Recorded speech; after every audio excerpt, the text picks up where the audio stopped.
Pour lui poser la question sincèrement, il m'a connu depuis très longtemps. Il ne savait pas de quelle tribu mes parents étaient. N'est-ce pas? On ne parlait pas des tribus.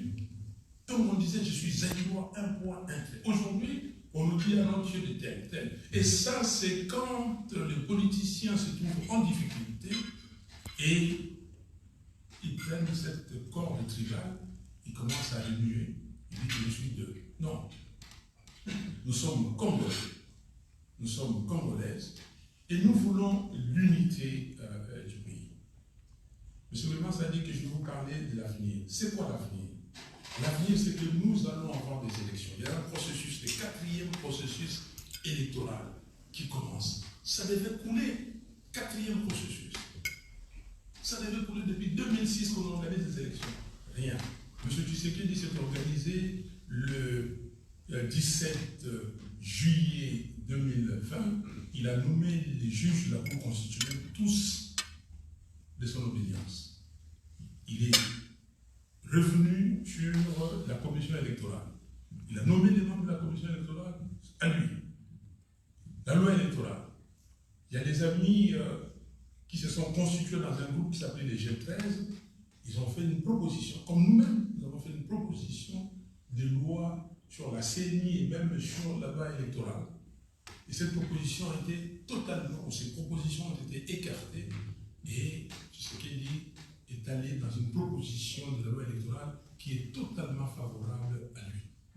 Le président de la CENI vient de son parti politique, le ministre de la Justice vient de lui, le ministre de l'Intérieur, le gouverneur de la Banque centrale, le ministre des Finances, tout ce qui a trait aux élections s'appelle Ouaïn, apparentement avec l'UDPS. Et Tshisekedi. Comment organiser des élections crédibles? Nous nous disons qu'en 2023, c'est-à-dire l'année prochaine, il faut qu'il y ait élection. Pourquoi? Parce que c'est la Constitution qui le dit. Nous devons respecter la loi.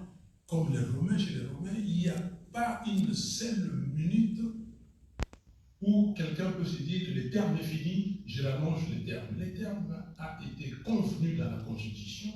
La Constitution dit dans son article 70 que, je cite, le président de la République est élu au suffrage universel direct pour un mandat de 5 ans. 5 ans renouvelables une seule fois. Pas autre chose. Mais quand les gens prennent l'alinéa 2e pour dire le président, mais l'alinéa 2e est clair. Le président en exercice reste en fonction jusqu'à l'installation, même définitive, du président élu. Pas à élire, le président a élu. Ça suppose que le président a déjà été élu et il attend, comme aux États-Unis, le président est élu au mois de novembre, il attend le janvier pour prendre ses fonctions. C'est ça. Et l'article 71, dans le texte originel, dit que l'élection présidentielle, les gagnants, c'est celui qui a la majorité absolue. Si au premier tour, il n'y a pas de majorité absolue, les deux arrivés en ordre utile compétissent au deuxième tour et on prend celui qui a 50 plus 1. Et puis l'article 73 dit, et voilà comment ça se tient. L'article 73 dit ceci, que le scrutin pour l'élection du président de la République est organisé par la Commission électorale nationale indépendante 90 jours avant la fin du mandat du président à l'exercice. Vous voyez, ça se tient 90 jours. Pourquoi? Parce que s'il y a deuxième tour, on a encore le temps et à la date prévue. Et quand il est élu, il sera certainement élu avant les termes, avant terme.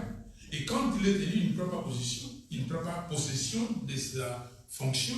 Et c'est à ce moment-là que le président en exercice continue à exercer le mandat jusqu'à l'installation. Et les mots sont précis. Donc, nous disons qu'il n'y a pas, il y a un terme qu'on aime bien chez nous, glissement. Pas de glissement possible. Pas de seconde de glissement. Le mandat se termine, même si c'était frauduleux, on le consent, le mandat se termine le 23 janvier 2024. Et le 23 janvier, M. Tshisekedi doit partir. Vous allez me dire, mais écoutez, donc même si ce sont des élections bâclées, on n'est pas prêt, il faut les organiser. Non. Nous pouvons accepter qu'on nous dise, bon, mais voilà, il faut encore 1 mois, 2 mois pour... Mais, c'est une situation exceptionnelle qui est prévue par la Constitution. La réponse est dans la Constitution. Donc, Tshisekedi doit partir, même si on doit proroger de quelques mois, comment dire, la date des élections. Mais, on peut me dire aussi, est-ce qu'on applique ce qui est dit dans la Constitution? Parce que dans la Constitution, on dit en cas d'empêchement, c'est le président du Sénat qui assume ou assure l'intérim. Est-ce que c'est ça? Et là, la classe politique, le parti prenant peuvent se mettre d'accord sur une solution. Et là, nous sommes flexibles. Voilà ce que nous nous proposons. Et alors maintenant, ici, qu'est-ce que je demande à nos partenaires, aux pays amis? Je viens des États-Unis, j'étais au Canada, et j'ai été reçu à un haut niveau, et j'ai dit, ce que nous voulons, c'est que trouver les moyens de nous mettre ensemble. Toutes les parties prenantes, nous ne sommes pas nombreux aujourd'hui. Vous avez l'Union sacrée, vous connaissez l'Union sacrée de la nation, Tshisekedi et ses amis, vous avez l'FCC, M. Kabila et ses amis, et vous avez la MOUCA, nous sommes à la MOUCA. 3 parties prenantes politiques, et vous avez la 4e, la société civile, parce que vous ne pouvez pas mettre les églises de côté, elles sont fortes et elles sont beaucoup plus conscientes de la situation que les politiques. Ces 4 parties prenantes, est-ce qu'ils peuvent se mettre ensemble pendant 3 jours? 72 heures, c'est trop, même une semaine. Ils se mettent ensemble pour dire qu'est-ce que nous faisons de la commission électorale. Est-ce qu'on change profondément? Peut-être non. Parce que les catholiques qui ne voulaient pas du président de la CNI, M. Kadima, les catholiques et les protestants, ils se sont déjà dit, bon écoutez, le vin est tiré, il faut le boire. Bon, c'est de cette composante-là. Mais les autres membres qui viennent des composantes politiques, est-ce qu'on ne peut pas les changer? Dire à la MOCA de mettre ses membres, dire au FCC de mettre ses membres, on se convient. C'est une discussion, s'il y a la bonne foi et la bonne volonté, on peut y arriver en peu de temps. Deuxième question, la loi électorale, elle a été adoptée et, publiée au journal officiel depuis juin dernier. Est-ce qu'il y a des choses qu'on peut revoir? Toutes ou tous les articles? Non. Peut-être 4-5, même moins.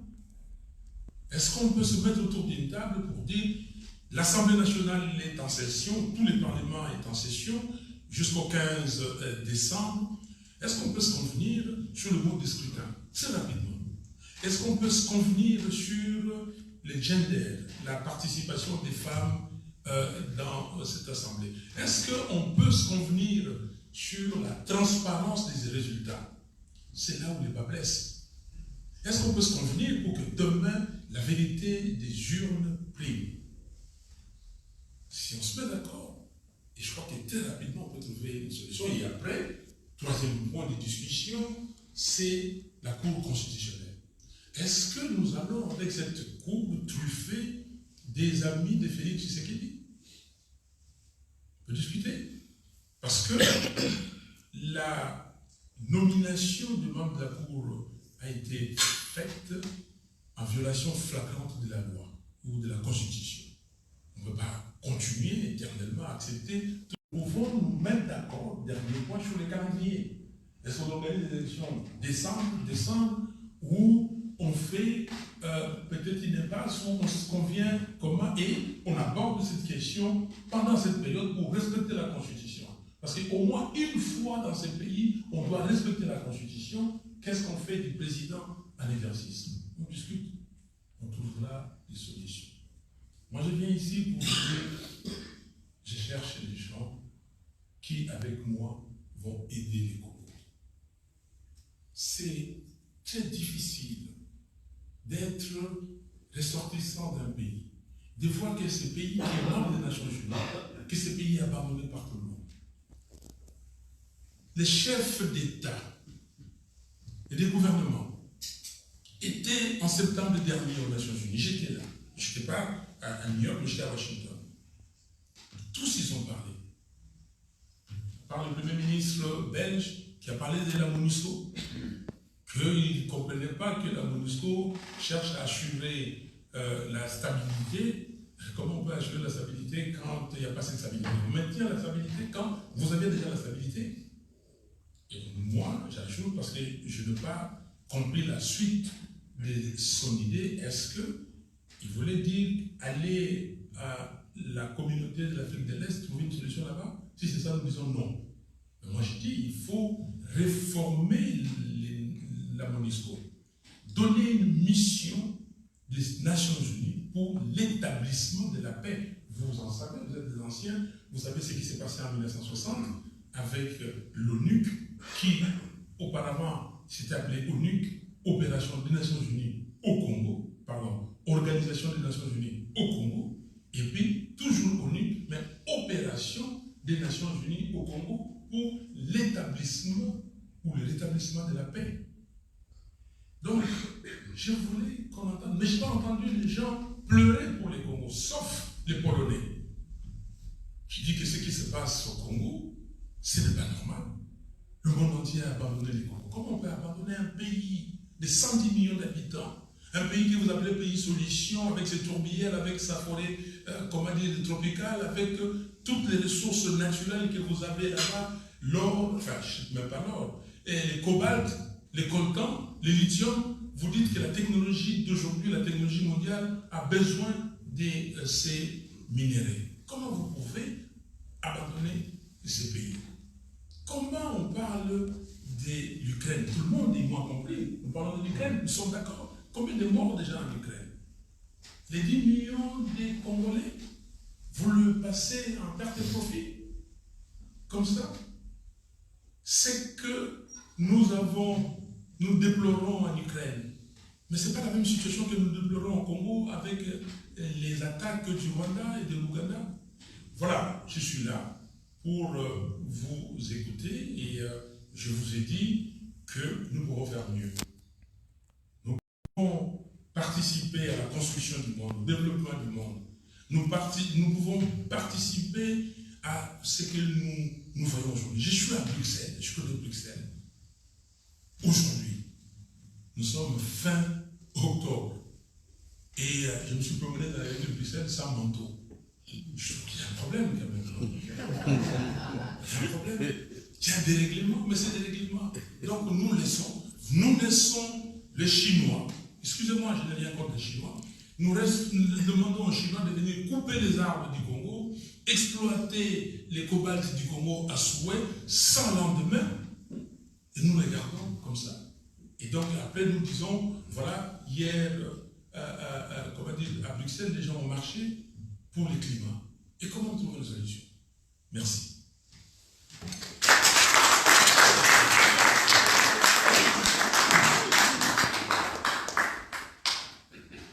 Les questions sont multiples, les solutions vraisemblablement aussi. Qui demande la parole?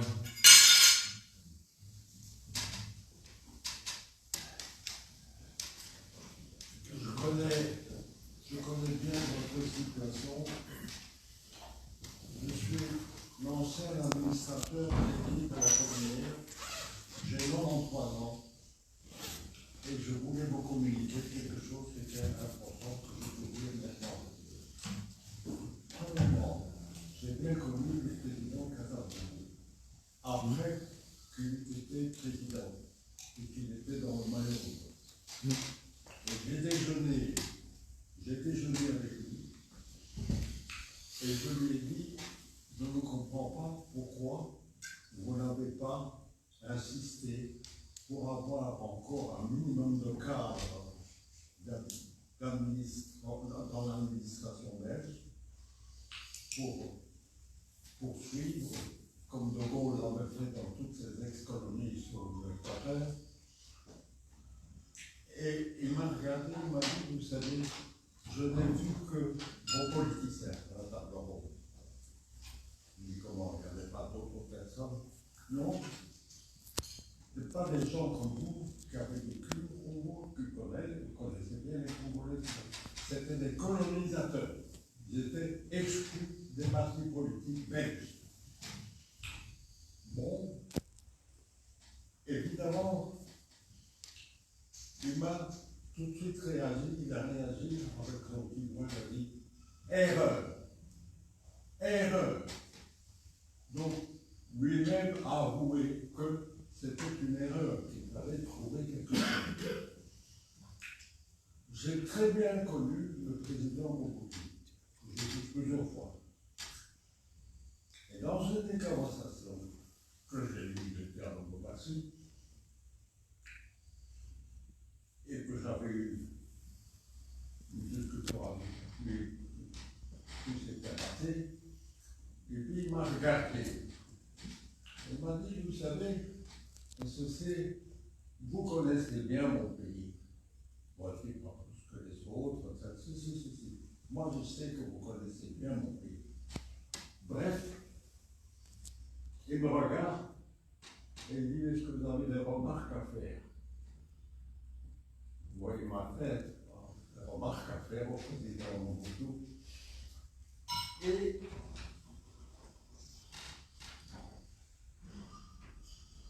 j'ai fait comme ça. Il m'a dit quelque chose qui ne va pas. Je n'ai pas envie d'être en bacala ce soir. Alors, grosse rigolade.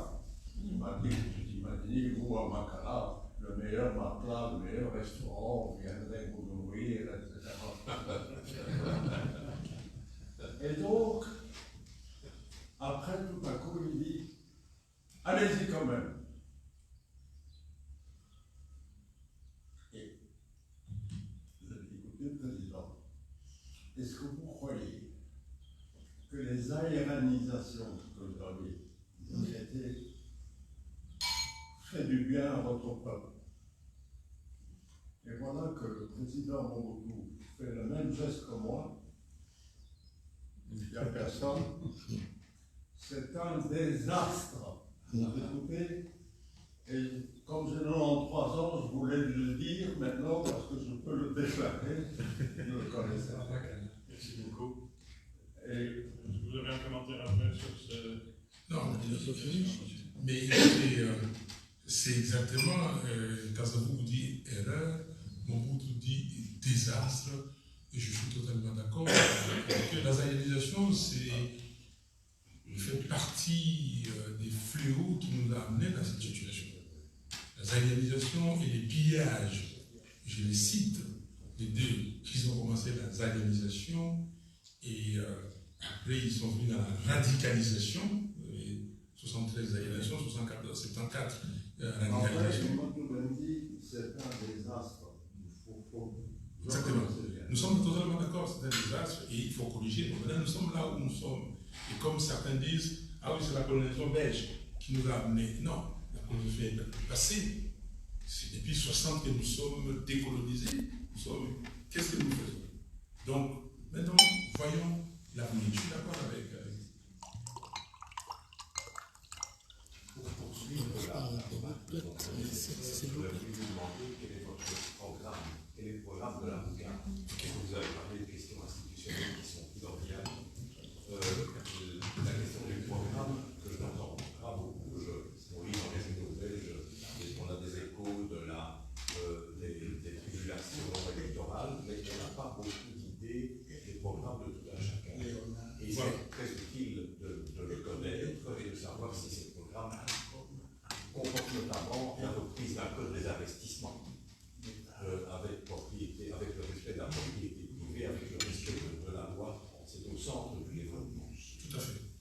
D'abord, en 2018, j'avais présenté un programme congolais avec 300 propositions.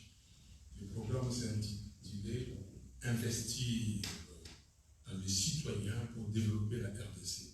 C'est un programme, moi, avec mon parti, et ce programme a été fondu dans un programme général et que nous avons présenté le 13 décembre, toujours au centre interdiocésain de Kinshasa. Là, nous avons fait un programme commun.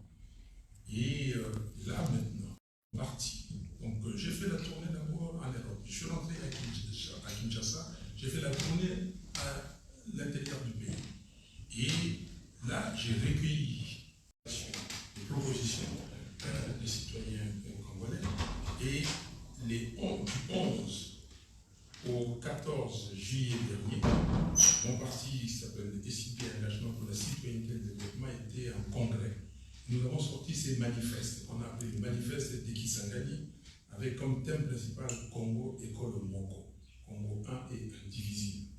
Parce que vous avez parlé de Mobutu, si Mobutu, dans tout ça, il a fait tout ce qu'il a fait de mauvais, s'il nous a laissé un héritage, un sel, c'était l'unité nationale, la cohésion nationale. Il faut prendre ça. C'est la seule chose qu'on peut prendre pour moi. Et donc ici, nous avons développé 18 défis.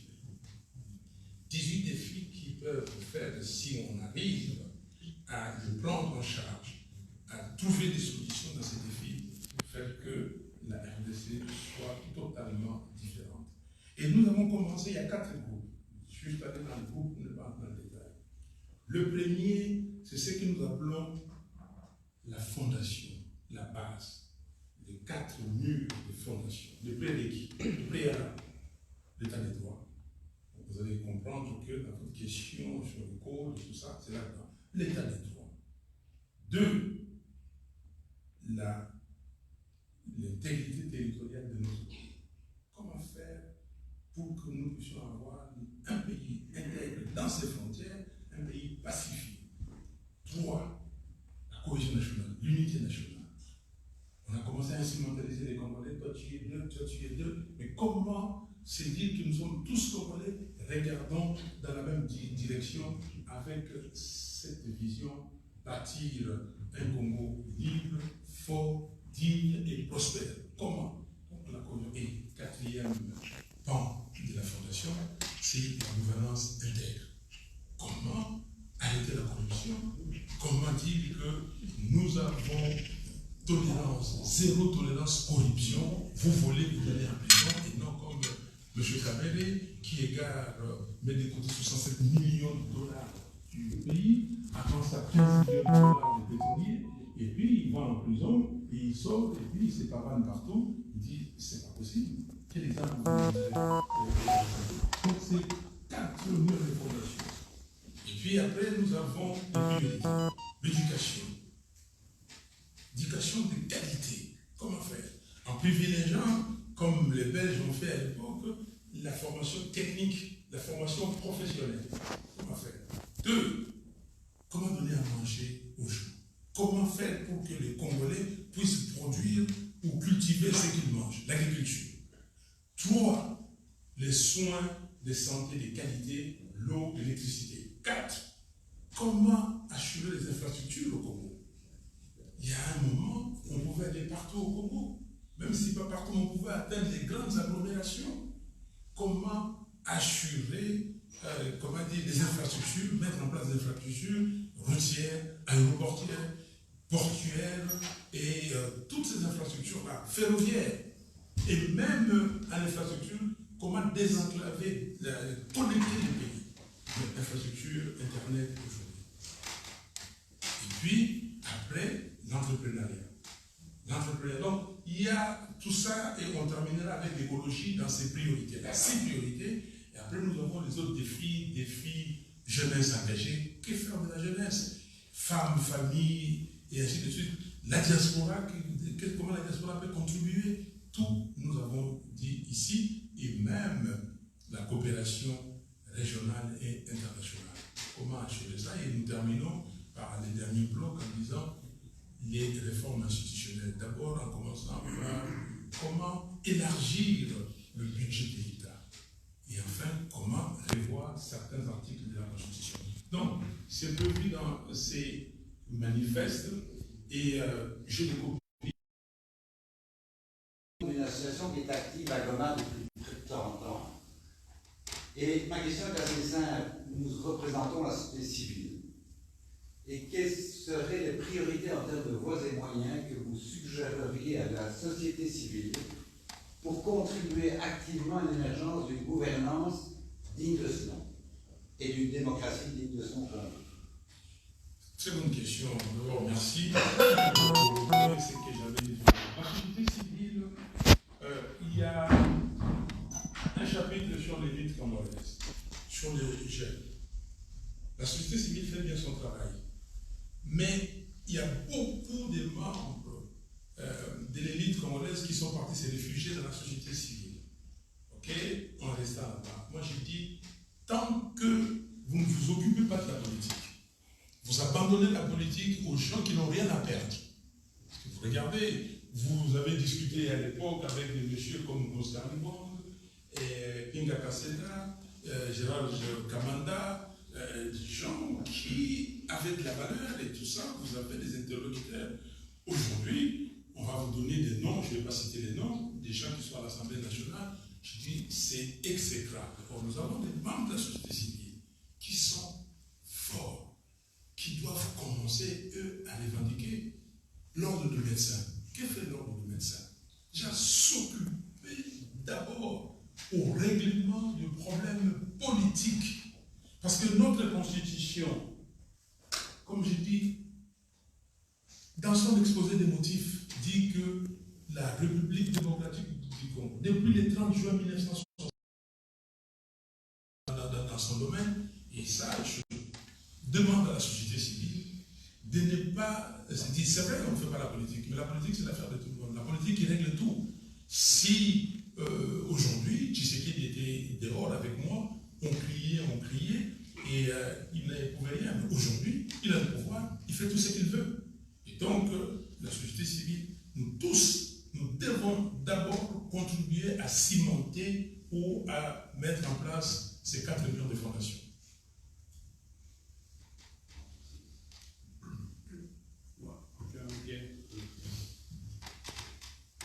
Et alors, une question un peu délicate.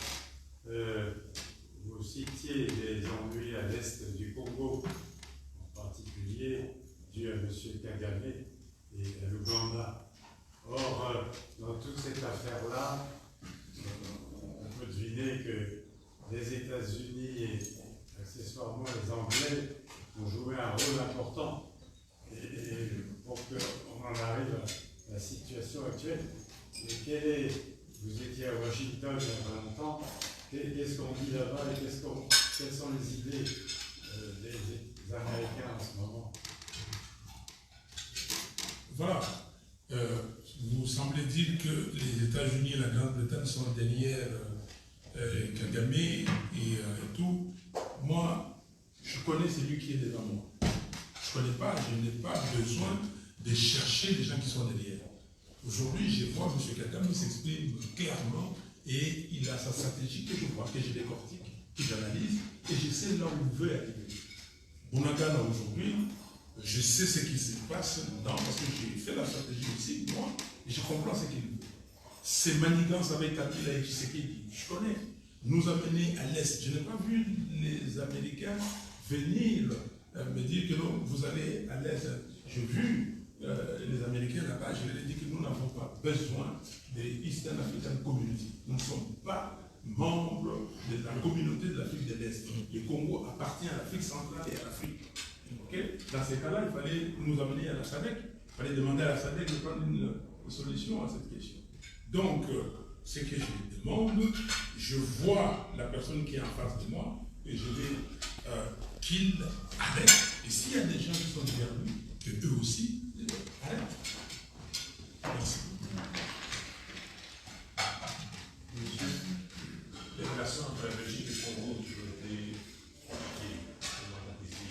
Comment est-ce que vous voyez l'évolution de cette relation par rapport au rôle avec les États-Unis, la Chine et éventuellement la Belgique?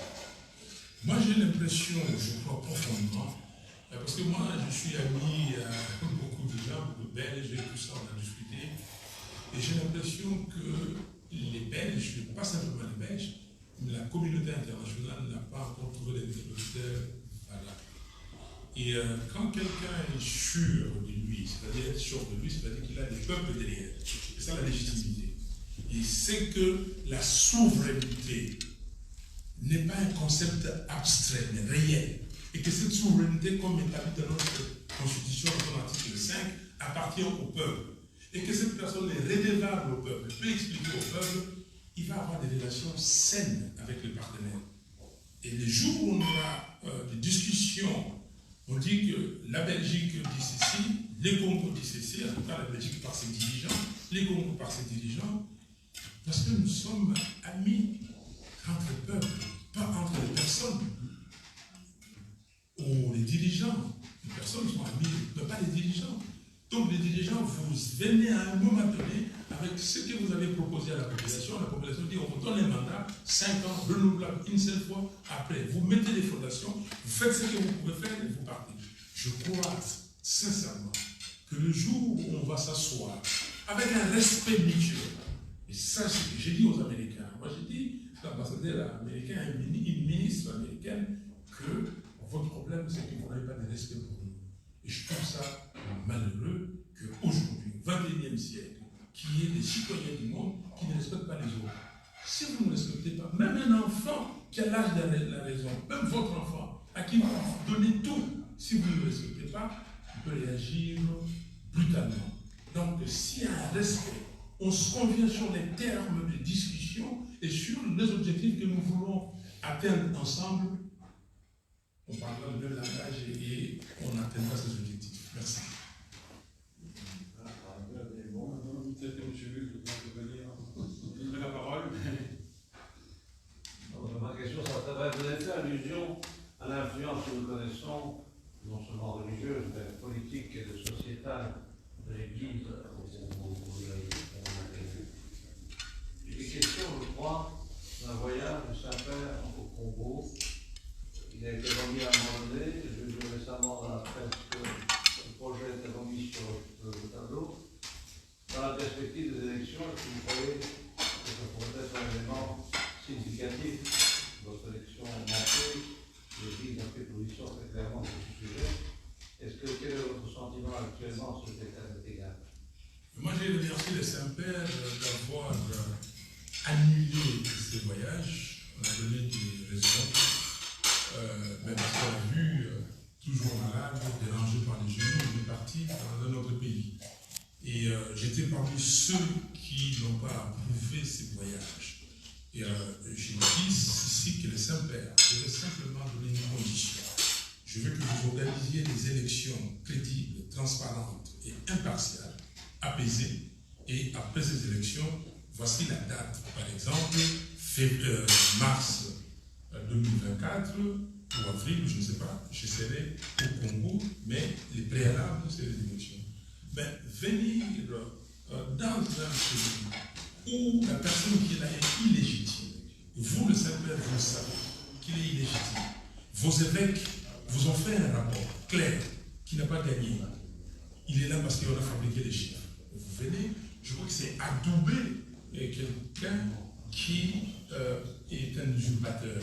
Je dis la même chose, vous êtes la Belgique, vous participez à la francophonie, je dis la même chose aux gens de la francophonie, que non, je dis ça aux Français, que non, je ne suis pas d'accord que les Jeux de la francophonie se passent au Congo, parce que ce sont des moments où toute la nation doit communier, on doit avoir l'union.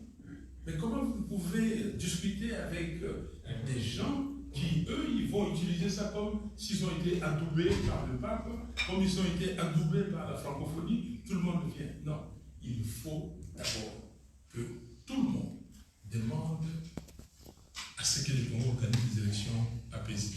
Dans ce contexte, que pensez-vous du voyage de notre souverain au Congo il y a si peu de temps? Alors j'ai été contre. Moi j'ai été contre, j'ai dit que non, le roi belge a péché, il a fait un bon discours et tout ça, et j'ai même dit qu'il n'est pas allé très loin. Il n'est pas allé très loin. J'ai écrit, j'ai répondu. Et l'ambassade de Belgique, j'ai eu des échos, et là-bas, non, je pense que le roi aussi a péché. Il ne veut pas venir au Congo adouber quelqu'un qui cherche sa promotion personnelle. Mais je veux dire, c'est qu'il le fait pour lui, il ne le fait pas pour les Congos. Il dépense des millions d'argent pour ça. Les papes venus chez nous, qu'est-ce qu'il a? Est-ce qu'on l'a amené dans un mausolée pour dire, voici ici, nous avons eu 10 millions de morts. Et vous voyez quand, je prends le plus récent, Blinken vient au Congo, qu'est-ce qu'il voit? Et quand il va à Kigali, qu'est-ce qu'on fait? On l'amène là, on doit l'amener. Pourquoi on ne peut pas faire? Nous qui avons plus de morts, plus de tués, qui connaissons des situations plus graves que toute l'humanité aujourd'hui, tout le pays du monde.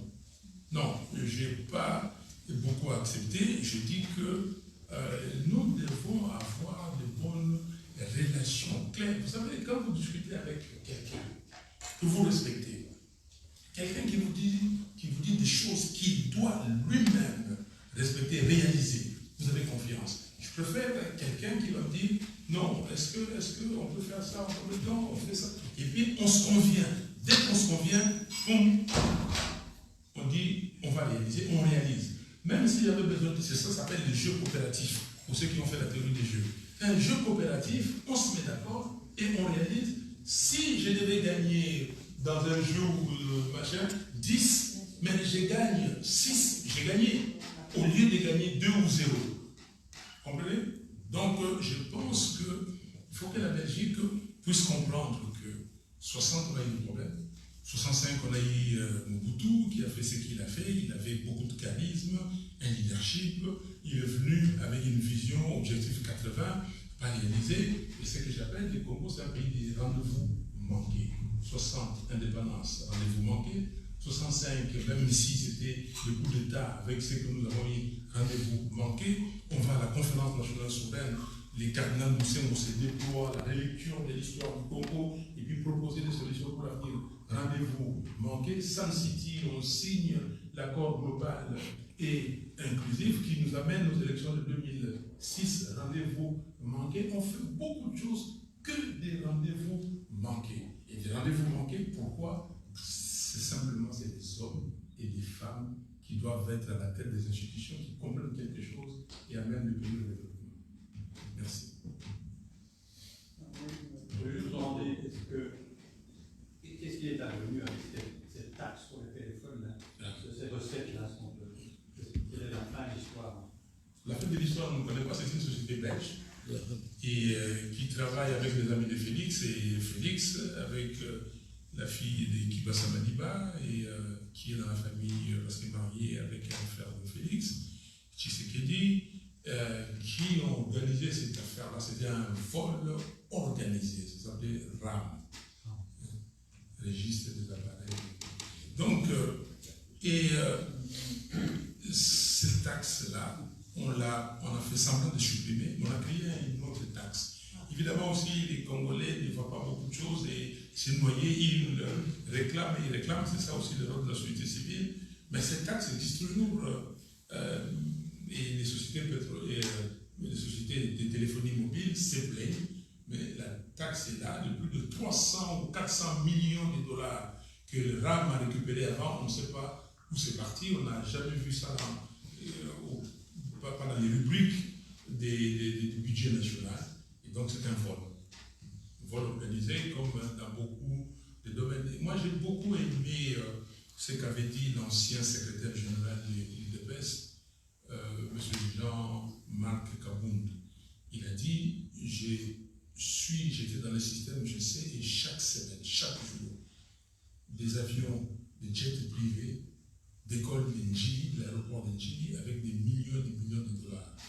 Bon, quand on a dit ça, je ne sais pas s'il dit vrai ou pas, on aurait voulu au moins voir qu'il y a une enquête qui a été amorcée, qu'on aille sur le registre Andolo ou Ndjili, quels sont les jets qui sont sortis, qui avait affrété ces avions, qu'est-ce qu'il y avait. On peut demander à Interpol, demander à tout le monde de faire des enquêtes. Rien. Vol systématique, devenu pays de corruption, pays de vol. On vole les ordres de grandeur. Vous-même, ici, dans un pays développé, vous posez la question aussi. On vous dit que quelqu'un a volé 67 millions de dollars. On vous dit que quelqu'un a volé 100 millions de dollars. 300. Les députés congolais, chacun, touchent 21 000 dollars au minimum. Il y a 2 mois, je suis sorti parce que moi-même j'ai des députés, mais je ne savais pas. Parce que nos députés donnent 10% chaque mois des leurs émoluments. Les députés donnaient au parti 600 dollars. Donc je peux imaginer que 10%, ils donnent même 15%. Parce que 10% pour. Ils devaient donner 15%. 10% pour le parti et 5% pour l'opposition. 15% de 600. Donc je pouvais faire 600 divisé par 0.15, j'ai le montant. Mais j'apprends que non, il touche 21 000. Comment j'ai fait des enquêtes. Bah, émolument, 15 millions de dollars. De francs. Prime. Prime, pardon? Francs. Merci. Ils ont compris. 15 millions de francs congolais. Merci. Prime diverses. 13 millions. Et l'autre rubrique, comment s'appelle le dernier? Comment parlementaire? Bon, troisième rubrique, ça va venir. Troisième rubrique, 10 millions. Au total, 40 millions, quelque chose. Donc, quand c'est 21 000 dollars, non, c'est exactement 23 393 dollars. 20 393 dollars. Mais je compte que quand un député participe aux travaux de sa commission, il y a des jetons de présence. Je mets ça. Quand un député Réserve parlementaire. Ok, et il est payé 3 000 dollars pour les vacances. 2 fois. Et quand vous mettez ça, vous divisez, vous arrivez à plus de 21 000 dollars déjà. 21 000 dollars. Multipliez, si vous comptez qu'ils ont commencé à multiplier par 3 ans, ça fait combien? Et vous dégagez qu'avant, je pensais qu'ils touchaient un peu 10 000 dollars, mais les 11 000. Donc, on donne à chaque député 300 000 dollars de tous les côtés pour faire la campagne. Le président de l'Assemblée nationale, tout le monde le dit, le vice-président, le premier vice-président, on dit que le premier vice-président a chaque mois 800 dollars. Personne n'a démenti ça. Le président, alors, comment vous pouvez faire dans un pays comme ça? Vous demandez de l'argent à la Belgique, à la France, aux États-Unis pour organiser des élections. Et j'ai dit aux Américains, le 23,5 millions que vous avez mis, par rapport à ce qu'on vole là-bas, c'est absolument rien. C'est absolument rien. Monsieur, un dernier mot. Je pense que le mot-clé qu'on doit inscrire dans tout ceci, c'est que pour les prochaines élections, on doit éradiquer la corruption. C'est le mot-clé, je crois. C'est là de la part des nationalités d'implantation. Et on oublie, disons, la population et tout le capital. Il n'y a pas de sécurité, il y a de la corruption. Mais je peux, pour éradiquer la corruption, ce qu'il faut, c'est que le commun des mortels ait de l'argent. Parce que c'est ça. Parce que quand vous êtes dans une tribu, et qu'on vient vous demander de l'argent, vous êtes obligé de donner dans la mentalité congolaise. Et vous faites tout pour nourrir les gens de votre famille, de votre société. Et donc, le fond du problème, c'est pas vraiment la corruption, c'est la misère. Ça va de pair, la corruption. Vous savez, dans un pays aussi grand, où il y a tellement de puissance locale de tribus, je crois que le peuple comprendra que vous luttez contre la corruption. Donc ça se tient. Ce que monsieur dit, c'est la pauvreté et la misère. Et puis on se retourne sur quelques individus. Ces individus-là, tous, vont faire de la politique, parce que c'est la politique qui donne le moyen. Si demain, on dit que le président de la République touche tant, on sait qu'il gagne tant chaque mois, ou en tout cas son budget est voté, on connaît. Si on dit que le parlementaire a un montant de ça, on décourage d'ailleurs les gens pour aller faire la politique parce qu'il va avoir ce qu'il faut pour vivre et faire ses activités de parlementaire, et non une caisse de résonance qui va prendre l'argent pour aller donner aux autres. Et si on fait les péréquis et tout ce que nous avons dit ici, on donne du travail aux gens. Si j'ai besoin de 300 dollars, j'ai gagné ces 300 dollars par mois, 300 euros, s'il a du travail, et que pour éradiquer la corruption, même dans les pays développés, la corruption existe, mais la corruption qui existe, mais si les gens savent que si on m'attrape, main dans le sac, je serai puni. S'il y a la punition, et la justice, Je crois que la corruption sera éradiquée. Enfin, la corruption sera éradiquée, mais on va résoudre ce problème. Une dernière question? N'oubliez pas que la prochaine échéance électorale ne soit pas reportée comme on a connu ça la fois précédente. Première question. Deuxième question, est-ce que vous pensez que M. Joseph Kabila ne se représentera pas? Je commence par ça. M. Joseph Kabila ne peut pas ou ne peut plus se représenter. Et je l'ai dit, l'article 70 a fixé les mandats, deux mandats, un mandat renouvelable une seule fois. Donc deux mandats, c'est fini, il ne peut pas. Et nous nous sommes mis, il y a des textes là, même quand nous sommes allés à la Synco, avec les évêques, on a renforcé cela, on a dit qu'il ne pourra. C'est écrit, point 2, c'est écrit de Romains 2, il est dit qu'il a brigué son second et dernier mandat, il ne pourra pas en briguer un troisième. Donc il le sait.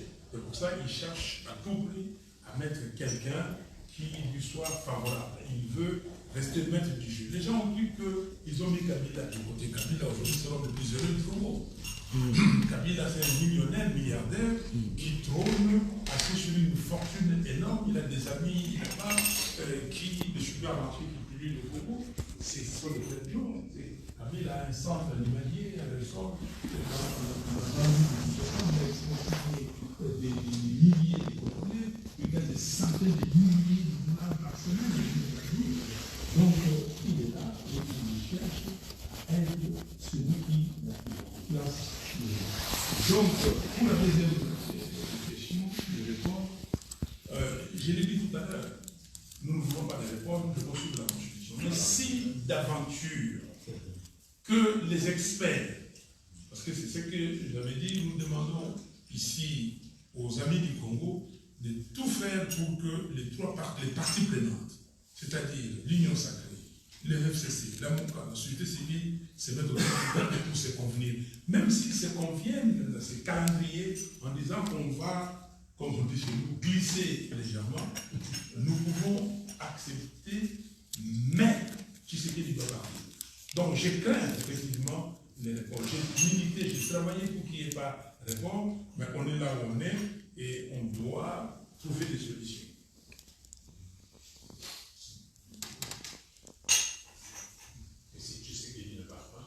Il doit partir. Il n'y a pas 36 solutions, il doit partir. Kabila est plus fort que lui. Tshisekedi, c'est un proxy de Kabila. Tshisekedi est soutenu par Kabila. Mais le peuple ne peut pas être vaincu par l'individu. Il doit partir.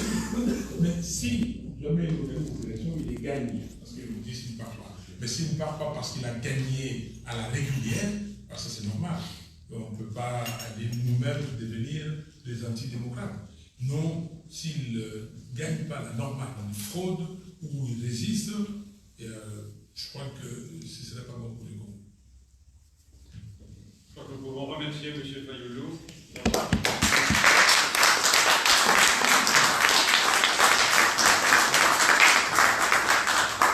On n'a pas réfuté aucune question, d'y avoir répondu. Et une chose que le Gaulois espère, c'est que dans un avenir prochain, vous aurez encore l'occasion de revenir, quelle que soit la situation que vous occupez dans la République démocratique du Congo. Merci à vous. Merci à vous. Merci.